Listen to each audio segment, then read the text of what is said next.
welcome back to the 31 Days of Spooks. My name is Dylan Goebel, and today I'm talking about the Slumber Party Massacre, released in 1982.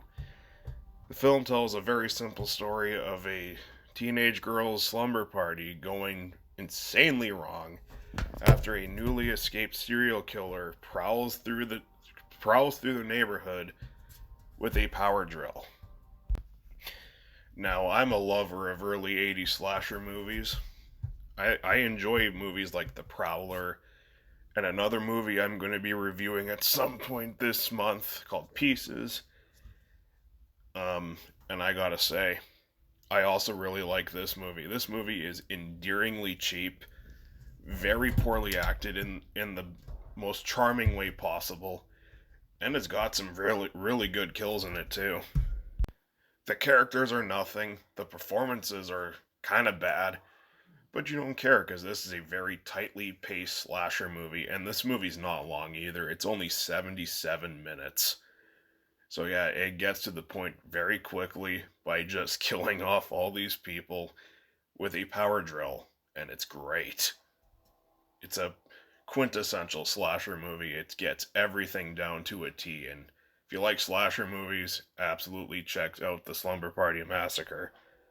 And also, I never knew for the longest time that Roger Corman was involved in this movie. Like, I have the Scream Factory Blu-ray, and it doesn't indicate anything about Roger Corman's involvement, but I've seen copies of it on DVD, and it says shit like the Roger Corman collection or some shit like that, and honestly, I never knew, but you can kind of tell when you watch the movie because of this movie's hokiness, the cheapness, and the absolute charm of it all. Because yeah, this is not a good movie per se, but it has that Roger Corman charm to it. It's cheap and hokey in all of the most charming ways possible. Like, this is a guilty pleasure of mine. Yeah, it's a bad movie, but I find it so entertaining, and it's very well paced.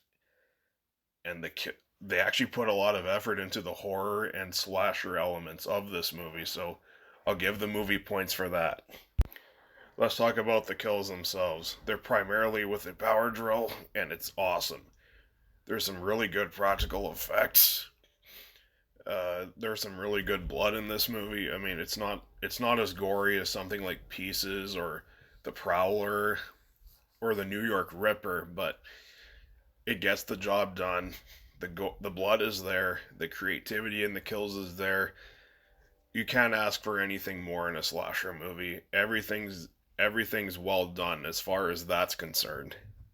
So in the end, this is a short and sweet review to a short and sweet movie. The Slumber Party Massacre is 77 minutes of just pure slasher cheese. Yeah, it's cheap.